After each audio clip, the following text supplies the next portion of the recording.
Hi, welcome to Silver Screen News with us, the Silver Screen Dudes. I'm Anthony Jordan. I'm Niro. It's that day, ladies and gentlemen. It's Thursday, TBT, Throwback Thursday. We go all the way back. We go 10 years back and even 20 years back. Last week was very interesting. I was on a high, Nick was on a low, and yeah, I think I was trying to drag him up. He actually dragged me down, but we still had a laugh. But in it, which was the key bit. A laugh is an understatement. Link above AJ's head right now if you want to see me go absolutely spastic crazy. And me following. Yeah, but Nick, I'm hoping this year... Take out the L. Yeah, you have to check the link above. Right, this week I'm hoping we're going to go back into celebratory moment of if you don't know, get to know. Oh, yeah. And really give it to our fans. Oh yeah, we got some stuff to know this week. Just one thing actually that I wanted to clear up. Friend of mine mentioned to me only yesterday that they want a bit more clarification because some people out there think that we're just picking random movies which are 10 years old and 20 years old. To be more specific, the show every week is this week, 10 years ago, 20 years ago. So just to clear that up in case you thought last week, why the hell did we pick those movies? No, yeah. It's just because this is what's out this week, on this day, or on this week, 10 years ago and 20 years ago. And we got a good one this week. We got 4 movies coming out, 3 from 10 years ago, 1 from 20 years ago. Let's start with the movies coming out 10 years ago. And the first one is one of my favorite, and that is The Memoirs of a Geisha. Ooh. 10 years old now. Okay, wow. Starring Zhang Ji and Ken Watanabe, set in Japan. Story about the young girl who's taken from her fishing village, put into the geisha culture, which is ultimately, from a Westerner's point of view, it's a fancy way of saying escort. Yeah. That's ultimately what it boils down to. For those of you who don't know, the geisha culture is basically they were part of the tea ceremonies. You still see a few geishas now. I've seen them over in Kyoto. Stunningly beautiful, fascinating to see. It's absolutely fascinating. I mean, perfection personified. Not here, I mean in the whole get-up. And this young girl has a huge character arc, going from losing her parents to integrating into this new geisha community where she's being trained to basically being raped, quite sadly. As movies tend to obviously pull on all the right emotional strings. Being raped by someone, because the point of the geishas is that you're actually meant to essentially pay for their virginity. Okay, right. Yeah, that's what they're for. They're high-class escorts who are virgins. You pay a huge extortionate amount to have the first privilege, right? She gets raped, and then it happens just at the turn of World War II, and then you start to get the Americans becoming involved. Yeah. It's a sad story, but it is worth watching. Oh god, yeah. No. Visually, it is spectacular to watch. Now, a lot of my Japanese friends out there, one in particular I know who's watching, is going to be like, this is not geisha. Apparently, from a Western point of view, it was a very good reproduction. I think it's the Western stereotype and perception that will possibly. I mean, if you get into real traditional elements, you are going to find something wrong. You know, I'm not bringing it in. Just from my cultural aspect, some people would look at Cool Runners and be like, "That's not Jamaica." You know, I can understand. I can see possibly where that will come from. You're from St. Lucia. I'm looking at a West Indian perspective, you know. Yeah, I have, St. Lucia, Barbados, Grenada, just to clarify and represent. But yes, I'm aware of what the Jamaican culture is and how we would be like, that's not the West Indies nor Jamaica. Yeah, you know. No? Hey, we take it lightly, but not that lightly, you know. Yeah. You don't chill out in the ice cream van. No, man. That's not the way for us. But yeah, okay. I can understand. It's a very good film. I would, push the elements of that. Worth watching. Get to know this one. It's quite art house. It's not so mainstream. It got a worldwide. That's what I was going to say. It's got that. Yeah, it's those. Every now and again, you get those very artistic films that make it into the mainstream. Into the wide world of cinema, and definitely worth seeing. One that stuck out. Big time worth seeing. Another one, we talked Harry Potter a few weeks ago. It's not another Harry Potter. I was going to say, that would be too close, yeah. But it's in the same genre. And this one might shock you. The Chronicles of Narnia, The Lion, the Witch and the Wardrobe. 10 years old. Wow. Wow. Okay. Yeah, I remember here. It's one of those that you always remember. Like you remember the stories, and then it comes to you that it's coming in film, and you get this excitement. And will it match? Will it match? And I think the film did actually. It really had. This particular one did. Yeah, I like this one. It was really good. You have that element. It really chronicles the elements of the story. It's got a nice adventure to it. Yeah. It felt a bit like a poor man's Lord of the Rings or a poor man's Harry Potter. Do you know, Lord of the Rings will always have its major fans, you being one of them. Nothing wrong with that. I'm not knocking it. Harry Potter, the films, I don't think a film and book have been released so timely. You know, and I think that the craze was so big. The Lion, the Witch and the Wardrobe, Narnia, the whole Chronicles of that. It's popular books, but not as popular, especially when they're not as popular. I mean, the Harry Potter books are not as popular as Lord of the Rings. That's beyond question. It's like stage 1, 2, and 3, isn't it? And when you look at it, that's why Narnia will have that poor man's feel to it, because there's attachment, but not as attached as you were. As I said, Lord of the Rings will forever have that legacy of fans behind it. Harry Potter, the films came out at the time. Books have been released, films have been released at the same time. It had that whole element. Narnia, yes, you had a connection, but you're in the same vein as those other two films. You're gonna feel the poor man's version to it, but I would still say very strong. It was very strong. Tilda Swinton, great as always, playing the evil queen. The problem I think with these Narnia films is that though I actually enjoyed this first one, they progressively got worse and worse. True. Like very few people saw Prince Caspian, and let's test this right now. What was the name of the third one? There's a third one? Mm-hmm. Yeah, exactly. Voyage of the Dawn Treader. Yeah. What I was going to point to, though, if I may, producers, if I may, link above, we talk sequels as well, so check out the link for that this week. Oh, yeah, top 5. So check that out, where we talk about where sequels actually do work. And yeah, I'll agree with you, this is where the sequels didn't really work. Yeah, they got worse and worse. Yeah, the first one had that strong attachment, the second you're like, yeah, third, yeah, as by profession, I forgot the name. Yeah, but no, it was a good, strong outing. You know, first come out, and I enjoyed it. Some of the child actors were, some were good. Yeah, I actually thought the two girls were quite strong in it. The two boys, not so much. Not so much. No, I'll give you that. Where they are now, I do not know. I shall check on IMDb. Yeah, that's the thing, isn't it? Yeah, exactly. You look at Harry Potter and you see, you know, Daniel Radcliffe's everywhere. Exactly, he's got everywhere. Emma Watson's beauty, isn't she? Yeah, and doing fantastic stuff. Rupert Grint, so, but he's not bothered. Yeah, true, very true in that. But then there's no one from Narnia that'd be like, oh, they're in. No. What was it called again? Yeah, exactly. I was gonna make another joke, but no, I'm sure they're not in the job centre. So, behave. Come on. It's humour. If you are a Narnia cast member, it's all in humour. And keep up the good work that you guys done, and hope to see you in another film very soon. That's going forward on that. Our third movie in the 10 years old segment. Right. Okay. Hold on. We have Memoirs of Geisha. Narnia. Is that kind of Christmassy?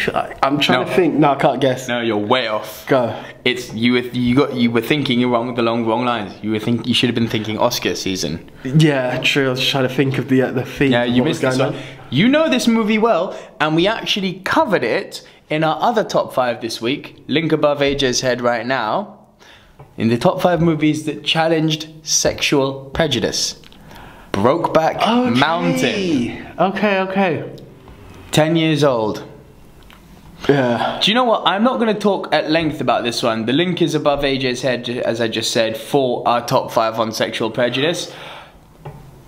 I'm going to say this. I think I already said it in the episode, the top 5 episode as well. This movie didn't get... It really cut people down the middle, didn't it? There were people who I think... It was almost like a bandwagon of let's jump on this because it's dealing with very, very, very, you know, topical subject matter and very touchy subject matter. So, on that sense, I also jumped there. Yeah, I appreciate the fact that it explored these themes in film. However, the execution is where it lost me. And this isn't down to anything to do with the script, the actors, which I all thought were actually good, because this is actually based off of a short story by Sarah Pulse, I believe it is. It's definitely Pulse, I just can't remember her first name. Great performances by Jake Gyllenhaal and a pre-Joker Heath Ledger. Yeah. Ang Lee. I might be shot for this, but I've never appreciated his work. Be it this, be it his version of the Hulk. I didn't like Crouching Tiger, Hidden Dragon. I thought it was silly. I get what he was going for. Again, I've said this earlier in other episodes this week. All things subjective. It doesn't work. It's funny. We have stuff that we disagree on, and then we have stuff that we agree on. I think, you know, again, going back to the link, it's not above my head now, but it was there in top 5. We have an issue with the Godfather. There are certain bits, even Will Ferrell, that are really popular out in aspects of the world. Although I've been told with Will Ferrell I should watch Elf. I know you know who you are, whoever recommended that to me. It's Christmas season, so we may just give that a shot. I've seen part of it, but yeah, sticking on the aspect, Ang Lee. Hey, if you're watching, thank you for watching. But he's not watching. It's a director I can't connect with. I can't connect with the portrayal, the perception, the persona. The way he interprets things and then puts it to screen. I know your favourite one to rant on is the Hulk being a Greek tragedy. I know that really rubbed you up the wrong way. I don't want to go off into tangents, but I'm hearing like Eric Bana. I'm like, Eric Bana's playing Bruce Banner. This is amazing. You know, I'm geeking out. Yeah. And then you move on to the director. This is not the traditional Hulk. This is the Hulk meets Greco-Roman tragedy. You can't take a brainless monster like the Hulk and start inserting tragedy. It just didn't work, and it set the wrong tone before I even sat in the cinema seat. But going back, sticking to coming from a time when Kevin Feige, yes, the main Marvel man, actually made bad movies. Check it out in the credits. He's right there. He's there. He did that. I was hoping there wasn't going to be a link there, but yeah. I'll be honest. It hasn't reached my eye. I appreciate the film for what it is. But again, the director kind of shied me away, and I've heard about it, and I respect as you said, I respect the actors, I respect the script, I respect all that it's about. Jake Gyllenhaal grew from this role. I mean, every single year he just gets better and better and better. Southpaw, Nightcrawler, he was unreal. I mean, this guy's a talent, and he really took this role and evolved his career from it. He was great before with movies like Donnie Darko, but he really grew from this role. And Heath Ledger followed this up with the Joker. This is it, yeah. So it's obviously career-defining angles, and for that, Ang Lee, congratulations for building these gentlemen, as it were. I can't comment without seeing, you know, which is difficult. But I respect what the film was. Again, Throwback Thursday is about if you don't know, get to know. I will get to know. I have to give it a shot for the film that it was. I'd say get to know it. The homosexual element to it, it's not a problem. Really shouldn't be a problem. I've said already, links are above AJ's head, little eye right around here. If you want to actually look at our top 5 movies that challenge sexual prejudice, if it upsets you, that's on you, I'm afraid. Do you know what? Bottom line. I always refer this back to what I saw in wrestling once when someone went, hey, it's 20, well, I think at the time it was 2012. Now it's 2015. Get with the time. Like, we can't be judging people for anything. Like, that's me having to go at him for being white, him having to go at me for being black. Again, I don't want to spoil, click the link, you're going to see how we react to that stuff. But yeah, it's life, it's choice, it's the way we happen to be on this earth. Yeah, thank you. In a nutshell, that's the word. And that, as I said, that's not the reason why I haven't seen Brokeback Mountain. It's more the director. Yeah. And yeah. Let's move on to 20 years. I was going to say, let's say 20. This is a good one. Hit me. This is a real good one, starring 2 of the biggest actors of all time. Ooh, oh. I think, go on, hit me. Okay. If I'm right, I'm right. And it's I'm really starring your favourite Batman, okay. Val Kilmer. Okay. And it's directed by one of the best directors of all time in Michael Mann. Where are we at? The 2 best, 2 of the best actors of all time I'm hinting at are, here's the graphic, guys, Al Pacino and Robert De Niro in I thought so, Heat. Yes. It was tickling my head. I was just about to say it, yeah. What a movie. Yeah. Yeah. Now, I was saying last week, how can we go from Casino and Toy Story to Aeon sucks and Rumple's nuts? I mean, hit me again. Yeah, okay. But man, this is good. Do you know what stuck out to me? I mean, obviously, the first ever scene between De Niro and Pacino on camera. Yes, they were together in The Godfather Part 2, but they didn't share a scene together. Yes, they had Righteous Kill, which they did 20 years too late. But that scene in the cafeteria where they're together. Oh man, it's just it's there. It's cinema history, isn't it? It really is. is. These are two of the greats. At the time, people were like, they were the two greatest of all time. I mean, that was the argument. Yeah. And people, who's better? I've always preferred Al Pacino. But I think in that scene, Robert De Niro performed better. I actually think Pacino overacted that. I'm a De Niro fan. I've always leaned, film-wise, I've always leaned towards a De Niro film. I'll see a Pacino film. You can't not see a Pacino film. But I've always like, oh yeah, Robert De Niro. You know, that it rings to me more. I'll say there's two movies that Pacino's done. We might have to do a top 5 Al Pacino and Robert De Niro movies. Well, no. Difficult, but I mean worthy of being done, yeah. No, but I always think Scarface, and I always think Tony Montana, and I always think Scent of a Woman. Yeah, Scent of a Woman. I always remember it was really funny because I always remember it being a film I wasn't aware of, and it caught my attention. I just happened to catch it on TV, and I was captivated. You know, it was not what you expect. It was a real good Pacino movie. Yeah, he was good in it. But the thing that stuck out to me about this the most, it's a heist movie directed by Michael Mann, is the sound. That shootout scene in the streets. The guns just sounded so real. It catches you. Yeah, no, I think, yeah, obviously you've got that shootout season, season, I don't even know where that came from.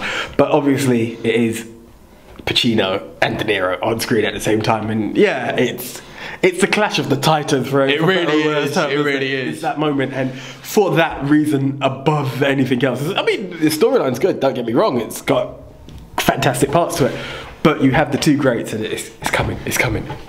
It's there. Yeah.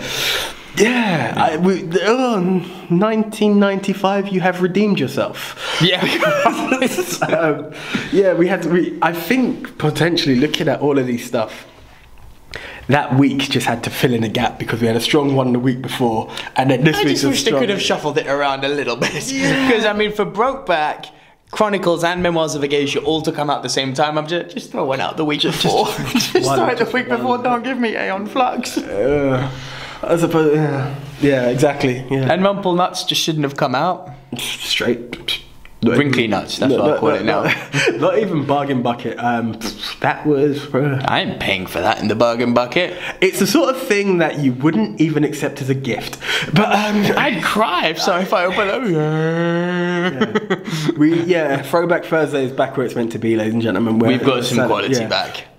As Nico explained, it's all about what came out in that week, and we have to cover the good, the bad, and the ugly. And the bad and the ugly definitely showed their face last week, but we're back on track. We're going in the elements of shows that we've really appreciated. And hey, hands up, one I have to get to know. I'm going to make the effort to. I have a time period by which I can watch my Ang Lee films. I can't watch them too close together. So yeah, I think there's enough of a gap for me to be able to sit back and say, hey, let's give this one a shot.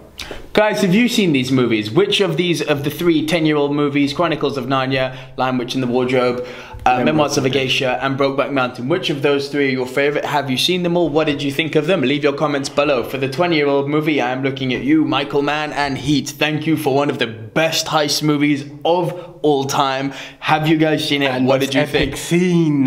One of the most epic scenes. Yeah. In terms of acting. Yeah, And who's your favourite, Robert De Niro or Al Pacino? Yeah. Are you able to make that distinction? And that's the thing, I'm a De Niro, he's a Pacino man, so there is no right answer, there is no wrong answer. It's an opinion. It's an opinion. Oh, there's a right answer, but there's no wrong answer. True, yeah, exactly, I'll give you that. Yeah, 2 right answers, no wrong answer. And yeah, so I suppose right now it's only for me to tell you, follow us on Facebook, like us on follow us on Instagram, follow us on Twitter, like us on Facebook, subscribe to us on YouTube, and catch us every day of the week, Monday through Friday, because we are here to deliver all things film for you guys. So until then, I'm Anthony Jordan. I'm Nico Lero. Signing out. See ya.